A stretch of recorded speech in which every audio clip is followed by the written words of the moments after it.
Leg ಸ್ಪಿನ್ನರಪ್ಪ ಅಂದ್ರೆ ನಾವು ಹಿಂದೆ ಸಾಕಷ್ಟು ಇತಿಹಾಸ ನೋಡಿದ್ದೀವಿ. ಸಾಕಷ್ಟು ಒಳ್ಳೆ ನಮ್ಮಲ್ಲಿ ಲೆಗ್ ಸ್ಪಿನ್ನರ್ಗಳು ಬಂದು ಹೋಗಿದ್ದಾರೆ. ಚಂದ್ರಶೇಖರ್ ಅಂತೇಳಿ ಕರ್ನಾಟಕದವ್ರು ಒಳ್ಳೆ ಬೌಲರ್, ಸ್ಪಿನ್ನರ್, ಲೆಗ್ ಸ್ಪಿನ್ನರ್. ಅವರಂಥ ಬೌಲರ್ ಇಲ್ಲಿವರೆಗೆ ಹುಟ್ಟಿ ಬಂದಿಲ್ಲ ಯಾರು ಅನ್ನೋಂಥದ್ದು ಮಾತಾಡ್ತಾರೆ. ಬಟ್ ನಂತರದಲ್ಲೂ ಸಾಕಷ್ಟು ಜನ ಬಂದು ಹೋಗಿದ್ದಾರೆ. ಆಸ್ಟ್ರೇಲಿಯಾದಲ್ಲಿ ಬಂದು ಹೋದರು. ಇಲ್ಲೇ ಮುತ್ತೈ ಮುರಳೀಧರನ್ ಇದು ಆಫ್ ಸ್ಪಿನ್ನರ್ ಅವರು ಬಂದು ಹೋದರು. ಜಗದಲ್ಲಿ ಇತಿಹಾಸ ಮಾಡಿದಂಥವರು. ಹೀಗೆ ಇನ್ನೂ ಅನೇಕರು ಬಂದು ಹೋಗ್ತಾರೆ ಈ ಬೌಲಿಂಗ್ದೆಲ್ಲ.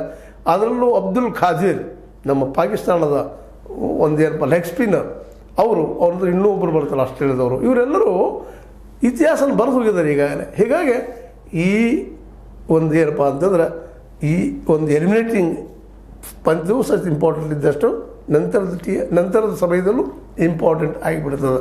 ಹೀಗಾಗಿ ಈ ಕೊನೆಯ ಈ ಒಂದು 3 ಪಂದ್ಯಗಳು ಎಲಿಮಿನೇಟರ್, ಅರ್ಧ ಕ್ವಾಲಿಫೈರ್ 2, ಮೂರನೇದ್ದು ಫೈನಲ್, ಇನ್ನು ಮುಂದಿನ ಇವತ್ತು 1ನೇ ತಾರೀಕು 3ನೇ ತಾರೀಕು ಈ 3 ದಿನ ನಿಶ್ಚಿತವಾಗಿಯೂ ಭಾರತದ ಕ್ರಿಕೆಟ್ ಅದು IPLದಲ್ಲಿ ಭಾಳ ಮಹತ್ವದ ದಿನಗಳಿದ್ದರಲ್ಲೇ. ಯಾರು ಗೆಲ್ಬೋದು, ಯಾರು ಸೋಲ್ಬೋದು, ಇವೆಲ್ಲ ಊಹೆಗಳು ನಡೆದೇ ಇದ್ದಾವೆ. ಬೆಟ್ಟಿಂಗು ನಡೆದ, ಮತ್ತೇನು ನಡೆದ. ಹೀಗಾಗಿ ಇಡೀ ಈ ದೇಶದ ದುಡ್ಡು ಈ ಸಂದರ್ಭದಲ್ಲಿ ಭಾಳಷ್ಟು ವೊಲೈಟೈಲ್ ಆಗ್ತದೆ.